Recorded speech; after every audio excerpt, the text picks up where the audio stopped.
मुझे लगता था हमारे भारत में सबसे बड़े एक्टर जो है वो नरेंद्र मोदी जी, लेकिन मुझे लगता है कि अब टक्कर देने के लिए राहुल गांधी जी आ चुके हैं। राहुल गांधी जी का यूएस दौरा एकदम ही कंट्रोवर्शियल रहा और राहुल गांधी जी ने जो किया यूएस दौरे पे वो चर्चा का माध्यम रहा हमारे देश में। अब आज मोदी जी ने रैली में ये कह दिया कि राहुल गांधी जी ने भारत का जो तीसरा स्तंभ है जो कि पत्रकारिता, उस पे हमला किया और मोदी जी ने ये भी कहा कि ये बहुत ही शर्म करने वाली बात है कि जो संविधान को बचाने की बात करते हैं और वही लोग संविधान को खत्म कर रहे हैं। मोदी जी ने आगे ये भी कहा कि ये तो नफरत की दुकान वाले हैं, ये लोग मोहब्बत की दुकान वाले नहीं है, मोहब्बत का तो नकाब इन लोग ने पहना हुआ है। राहुल गांधी जी पे जमकर मोदी जी बरसे, लेकिन इसकी वजह क्या है तो मैं बता दूं कि आज तक के रिपोर्टर रोहित शर्मा वो यूएस में थे, वो राहुल गांधी जी का यूएस दौरा कवर कर रहे थे। तो वो सैम पित्रोदा जी से मिले।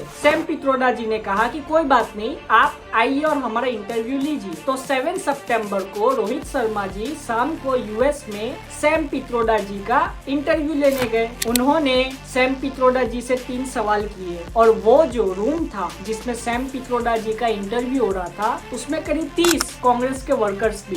सैम पित्रोदा जी से जब चौथा सवाल पूछा गया कि बांग्लादेश के हिंदुओं पे जो हिंसा हो रही है उस पे क्या राहुल गांधी जी यूएस के जो कैबिनेट मिनिस्टर से उससे बात करेंगे, उस पे सैम पित्रोदा जी ने कहा राहुल गांधी जी करना चाहेंगे या तो वहाँ के जो सांसद है वो करना चाहेंगे तो बिल्कुल इस पे चर्चा होगी। लेकिन एक कांग्रेस वर्कर पीछे से चिल्लाया और कहा कि ये जो बयान है ये विवादास्पद है। सैम पित्रोदा जी भी घबरा गए उस पे। फिर रोहित शर्मा जी जो कि जर्नलिस्ट है उनका मोबाइल खींच लिया, उनसे जबरन अपना फेस दिखा के अनलॉक करवाया उनका मोबाइल और उनके मोबाइल में से सारे वीडियो निकाल दिए और रिसेंटली डिलीट ऑप्शन में भी रोहित शर्मा जी के सारे ही वीडियो निकाल दिए। और रोहित शर्मा जी का कहना है कि उनका जो फोन था वो पहले ही एरोप्लेन मोड पे डाल दिया गया था, जिसकी वजह से वो वीडियो iCloud में भी सेव नहीं हुए। और रोहित शर्मा जी की फिर कांग्रेस के वर्कर्स ने पिटाई की।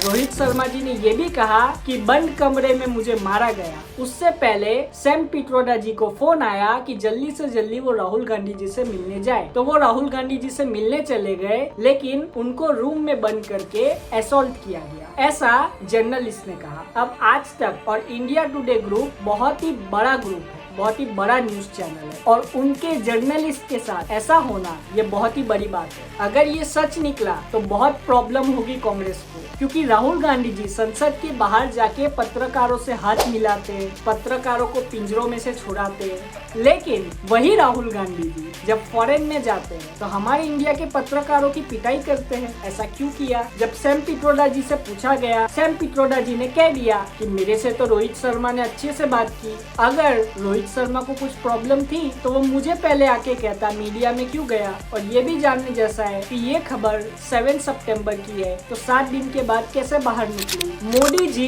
इस पे जम के टूट पड़े और मोदी जी ने जम्मू कश्मीर की रैली में राहुल गांधी जी को जमकर लताड़ा और इससे मोदी जी को भी एक बहुत ही अच्छा खासा मौका मिल गया राहुल गांधी जी को अटैक करने का। अब ये बात कितनी सच है कितनी झूठ है ये तो इन्वेस्टिगेशन के बाद ही पता चलेगा। आप अपनी राय कमेंट में जरूर बताएं। जय हिंद।